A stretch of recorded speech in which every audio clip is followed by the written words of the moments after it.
অনেক বছর আগেকার কথা। এক ঘন জঙ্গলে বাস করত এক চালাক শিয়াল আর এক শক্তিশালী বাঘ। বাঘটা ছিল অনেক বড়, গর্জন শুনলে সবাই ভয়ে কাঁপত, কিন্তু সমস্যা ছিল, সে ছিল খুবই বোকা। আর শিয়াল ছিল ছোট, দুর্বল, কিন্তু খুব বুদ্ধিমান। একদিন বাঘ খুব ক্ষুধার্ত হয়ে পড়ল। সারাদিন সে শিকার খুঁজে বেড়ালো, কিন্তু কিছুই পায়নি। হঠাৎ সে শিয়ালের সঙ্গে দেখা করল। বাঘ বলল, বন্ধু শিয়াল, আমি আজ ভীষণ ক্ষুধার্ত, কোনো খাবার পাইনি, তুমি কি কিছু করতে পারবে? শিয়াল একটু হেসে বলল, বন্ধু চিন্তা করো না, আমি আছি না, তুমি বিশ্রাম নাও, আমি কিছু একটা জোগাড় করে আনি। তারপর শিয়াল চুপি চুপি গ্রামের দিকে চলে গেল। এক কৃষকের খামারে গিয়ে সে দেখল একটা মুরগি ঘুরে বেড়াচ্ছে। শিয়াল চটপট সেই মুরগিটাকে ধরে ফেলল আর বনের দিকে পালিয়ে এলো। শিয়াল বলল, এই নাও বন্ধু, তোমার জন্য তাজা মুরগি। বাঘ খুশিতে লাফিয়ে উঠল। সে মুরগিটা এক নিমেষে খেয়ে ফেলল। তারপর সে বলল, তুমি তো দারুণ, তুমি কেমন করে এত সহজে খাবার পেয়ে গেলে? শিয়াল চোখ টিপে বলল, সবই বুদ্ধির খেলা বন্ধু, শুধু পেশি দিয়ে সব কাজ হয় না। বাঘ খুব অবাক হলো, ভাবলো এত ছোট পানি আর কত চালাক, আমিও যদি এমন হতে পারতাম।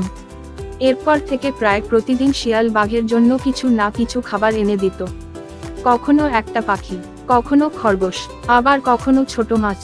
কিন্তু একদিন বাঘ একটু অহংকারী হয়ে উঠল। সে ভাবলো, আমি এত বড় আর শক্তিশালী, অথচ খাওয়ায় আমাকে এক শিয়াল, এটা তো আমার মনে লাগছে না। সে শিয়ালকে বলল, শোনো, কাল থেকে আমাকে আর খাবার এনে দিতে হবে না, আমি নিজেই শিকার করব। শিয়াল একটু হেসে বলল, ভালো কথা বন্ধু, চেষ্টা করো, তবে সাবধানে থেকো। পরদিন বাঘ একা একা গ্রামের দিকে গেল। একটা গরু দেখে সে ঝাঁপিয়ে পড়ল, কিন্তু গরুর মালিকরা দেখে ফেলল। তারা লাঠি কুঠা কাঠ নিয়ে বাঘকে ধাওয়া করলো। বাঘ খুব মার খেল, কোনোমতে বাঁচার জন্য জঙ্গলে ফিরে এলো। গায়ে লাঠির দাগ, গলার গর্জন হাওয়া। শিয়াল তখন এসে বলল, বলো বন্ধু, শিকার কেমন হলো? বাঘ লজ্জায় মাথা নিচু করলো, তারপর বলল, তুই ঠিকই বলেছিলি, শুধু শক্তি থাকলে হয় না, বুদ্ধিও থাকতে হয়। শিয়াল হেসে বলল, তাই তো বলি, চালাকি না থাকলে শক্তি দিয়ে চলা মুশকিল।